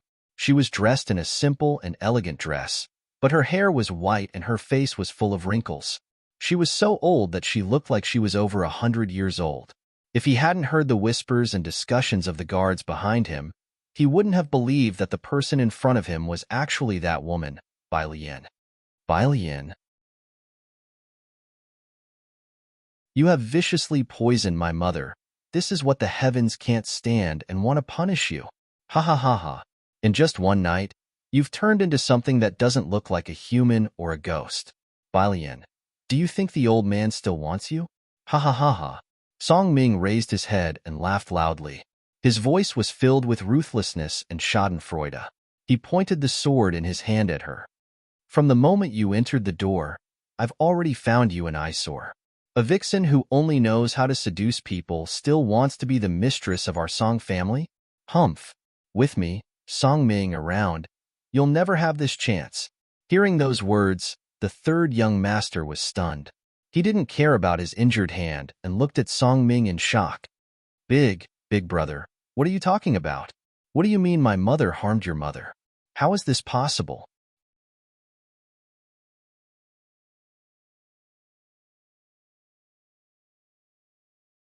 Chapter 1002. How could this be? How could this be? That incident happened more than 10 years ago. How could it suddenly be dug up? How could Song Ming suddenly know? What was going on? First, she became an old woman overnight. Even the old master did not dare to look at her and left. Now, Song Ming came to say these words and dug up this incident. She vaguely felt that something was not right.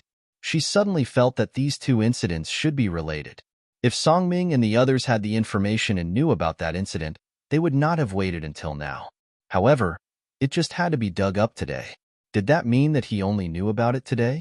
Who told him about it? A series of questions floated in her heart. Her mind spun rapidly as she thought about how to deal with it next.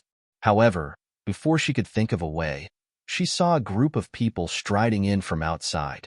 Seeing those people, she only felt her vision go black and she felt like fainting.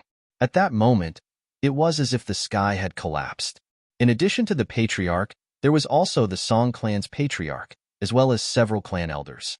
These people had never had a good impression of her. Even though she had done many things to please them, they still did not take her seriously. They had never stood on her side and spoke a word for her. They were even more unwilling to let her two sons become legitimate sons, and could only be listed as illegitimate sons. Usually, even if there were no major events, they would not appear. Now, one by one, they were here. Moreover, even the people of the Liu family were here. When she saw the Liu family's eyes that wanted to eat her alive, she could not help but step back. What did these people want to do? On the way here, they had heard the master of the Song family mention that the second madam had aged overnight. Even if they were mentally prepared, they were still slightly shocked when they saw it now. Why would a person suddenly age out of nowhere? However, at this time, they did not want to care about how she became like this. They only wanted to confirm that this old woman was the second madam. Today, they came to settle the debt with her for his daughter, not to care about how she became like this.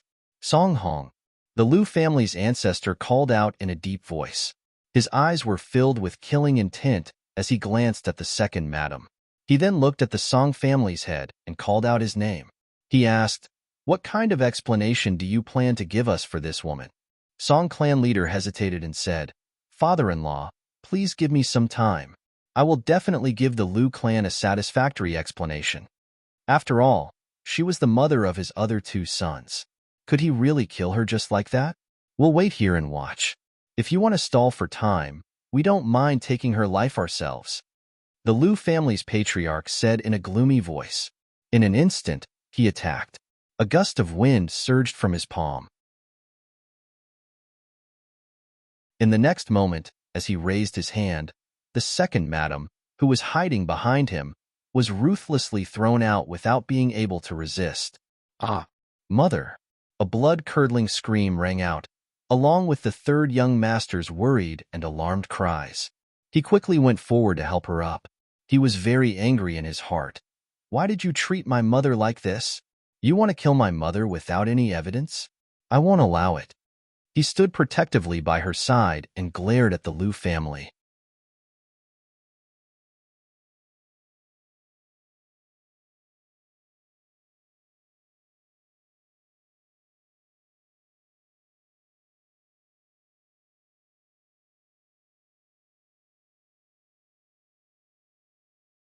Chapter 1004. She muttered in disbelief. Her expression showed a trace of absent-mindedness and fear. Seeing this scene, how could the crowd not know that she had really offended some big shot outside? Therefore, Song family had asked, "Did you really offend someone outside? When was it? Who did you offend?"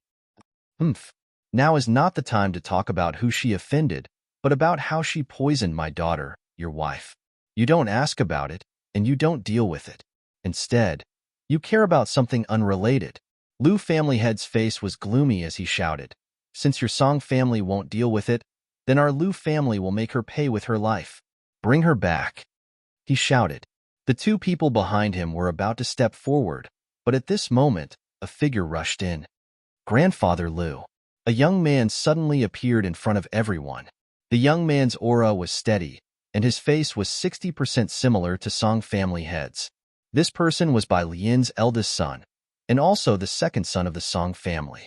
He rushed back because he heard that his brother sent someone to deliver a message, but he didn't expect to hear that something had happened to his mother. He rushed all the way here and heard about it from the guards of the Song family. This matter shocked him, and at the same time, he quickly thought of a solution.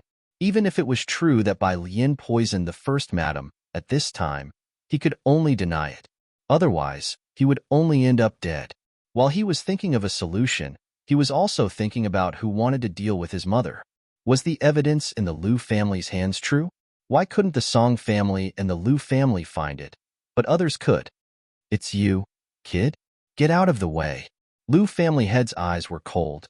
He waved his sleeve and ordered people to take Bai Lian away. Seeing that he couldn't stop the Lu family, he quickly turned to his grandfather. "Grandfather, this matter hasn't been investigated clearly. How can you let them treat my mother like this? The Lu family came to take people away like this, completely disregarding our Song family's face. This is slapping our Song family's face." "Grandfather, shut up," Lu family head coldly shouted. His sharp eyes contained pressure as he stared at him. "You're so young, yet you're so scheming. The moment you open your mouth, you want to sow discord between our Lu and Song family. What a vicious mind." "Humph. A son of a concubine is a son of a concubine. That woman's son is not presentable." Being reprimanded in public, the second young master's face turned red, and his fists were tightly clenched under his sleeves. A sinister light flashed through his slightly lowered eyes, but he did not speak again. The Song clan ancestor, who had been silent all this while, frowned and ordered, "Lock Bai Lian up first." He then looked at the Lu clan ancestor and said, "Let's go to the front and talk." After that, he added, "Don't worry, I'll definitely get justice for my dead daughter-in-law." However, as soon as he finished speaking, a shrill scream suddenly sounded in the courtyard. Everyone was shocked and hurriedly turned their heads to look. They saw Song Ming, who had been ignored by everyone earlier, standing in an inconspicuous corner with a long sword in his hand. At this moment, the long sword in his hand was dripping with blood. His cold and sinister gaze was fixed on Bai Lian, who was twitching and screaming on the ground. The tendons in Bai Lian's hands and feet were all broken, and blood seeped out from his hands and feet as he fell to the ground. Song Ming's sudden attack caught everyone off guard, but it wasn't unexpected. Facing the enemy who killed his mother, how could he remain calm? However, when the other two brothers saw this scene, they were stunned and involuntarily cried out.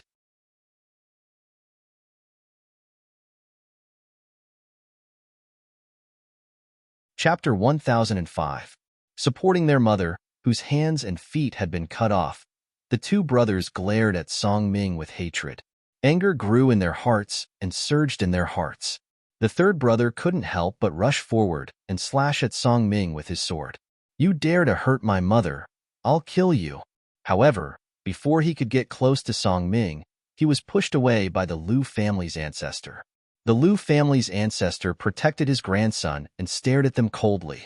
"You're really out of control. Since when did a bastard dare to brandish a sword at a son of the first wife?" "Enough," Song ancestor shouted in a deep voice. "Take him away. Everyone else, go to the front hall." As he spoke, he turned and walked forward. Seeing this, two guards came forward and took away Bai Lian, who was twitching on the ground, and locked her up in the dungeon to await punishment. The others went to the front hall. After everyone left, only the two brothers were left in the courtyard. The second brother asked, "How did this happen? Did Mother offend someone recently?" Today's matter was obviously a trick played by someone behind the scenes. They wanted to kill his mother. "Brother, Mother usually doesn't go out. How could she make enemies?" "Brother, they said Mother killed the first madam. Is it true?" He was a bit worried. If this was true, could his mother still live? The second brother thought for a while and said, "Someone wants Mother dead, and it's not an ordinary person. I'm afraid Mother won't be able to escape this calamity." But Mother didn't offend anyone. "Yesterday, I was beaten up and came to find Mother to help me vent my anger. She also told me not to cause trouble so Father wouldn't be unhappy. How could she make enemies?" Hearing this, the second brother was stunned. He hurriedly grabbed his shoulder and asked anxiously, "You told me to come back yesterday and said you were bullied. Did you go find Mother before that?" I told Father. Father told me not to cause trouble, so I told Mother. But she didn't help me." Second brother's thoughts ran deeper than his. When he heard these words and thought of the various unforeseen events today, he had already faintly guessed something. Thinking about it, third brother must have offended someone with an extraordinary status. Otherwise, how could he have gotten into such a disaster for no reason? "Let us go into the anteroom, and you will tell me about it as we go." He drew him into the anteroom and made him explain the events of the day. After listening to his words, second brother faintly guessed that their mother had asked third brother to bear with it, but she must have secretly sent someone to teach those three people a lesson. Otherwise, it was impossible for such a thing to happen today. However, speaking of these three people, he vaguely remembered that when he came back earlier, he saw the three people that Old Third had described drinking tea at a tea stall not far from home, in the front hall. After a discussion between Song and Liu, the Song family decided to execute Bai Lian, because the evidence was real and could not be refuted. The truth was in front of them, and no one could protect her or save her. "All right, as long as she's dead, I'll let this matter go." He patted Song Ming beside him and said, Once that vicious woman dies, I will accompany you to pay respects to your mother." Song Ming nodded. He pursed his lips and did not speak. He only found out that his mother was killed after so many years. If he had known earlier, perhaps his mother would not have been killed when he was 5 years old.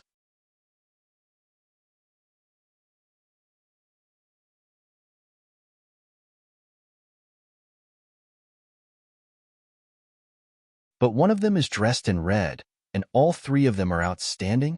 Yes, one of the three young masters is dressed in red, and the other two have extraordinary auras, the housekeeper hurriedly said. "They still dare to come to our door?" Third brother's angry voice rang out. Hatred surged in his heart. It was because of them that his mother became like this. Under such circumstances, they actually dared to come. Everyone in the hall was slightly surprised and felt strange, but they didn't say anything. Song family head said to his eldest son, Ming-er, "Go invite the three young masters in."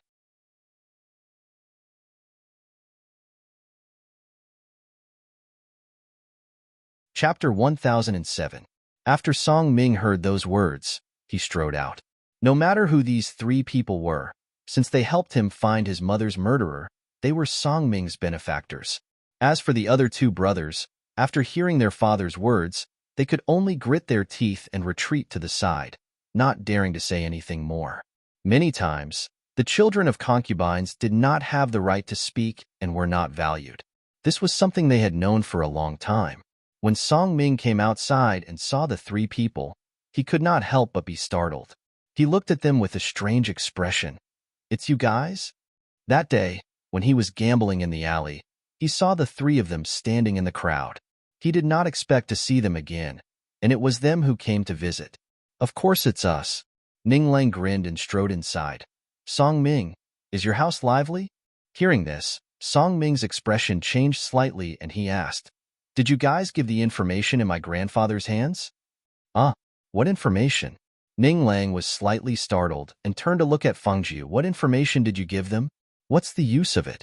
At the side, Duan Yi also looked at Fengjiu. Fangzhou only told them that they did not need to interfere and that he would take care of it himself. Hence, when they came out early this morning and drank a few cups of tea at a tea stall outside, he said that he wanted to see Songming. As for what he did, they had no idea. Aren't you going to invite us in for a cup of tea? Or do you plan to just stand here and chat? Fangzhou glanced at Songming and said. Hearing this, Songming turned slightly. Please, my grandfather and the others are waiting for you inside. Fangzhou strode in with Duan Yi and Ning Lang by his side. The group walked in. The people who were waiting in the hall saw Songming come in with 3 youths. The youth in the lead was dressed in red. His face was handsome and unrestrained, and his aura was incomparably noble. When their gazes fell on the youth in red, they almost did not look away. The heads of the Liu family and the Song family, as well as the 4 elders, looked at the handsome face of the youth in red with astonishment in their eyes. They, who were originally sitting, could not help but stand up and personally went forward to welcome him. You are young Master Feng? The Song family patriarch looked at the red-clothed youth in shock and surprise. It could be said that the ghost doctor's portrait was in the hands of almost every family. They had originally thought that they would not see the ghost doctor here, but the youth in front of them looked exactly the same as the portrait and was dressed in red. Who else could it be but the ghost doctor? Seeing their patriarchs and patriarchs lose their composure like this, the patriarchs of the 2 clans couldn't help but be surprised. Their gazes fell on the red-clothed youth as they sized him up. They saw that besides his noble bearing and handsome appearance, there wasn't anything else about him that could make them so shocked and pleasantly surprised. However, young Master Feng? What young Master Feng? Could it be that the patriarch and the others knew this young man? Duan Yi and Ning Lang were already aware of Fengzhou's identity as the ghost doctor.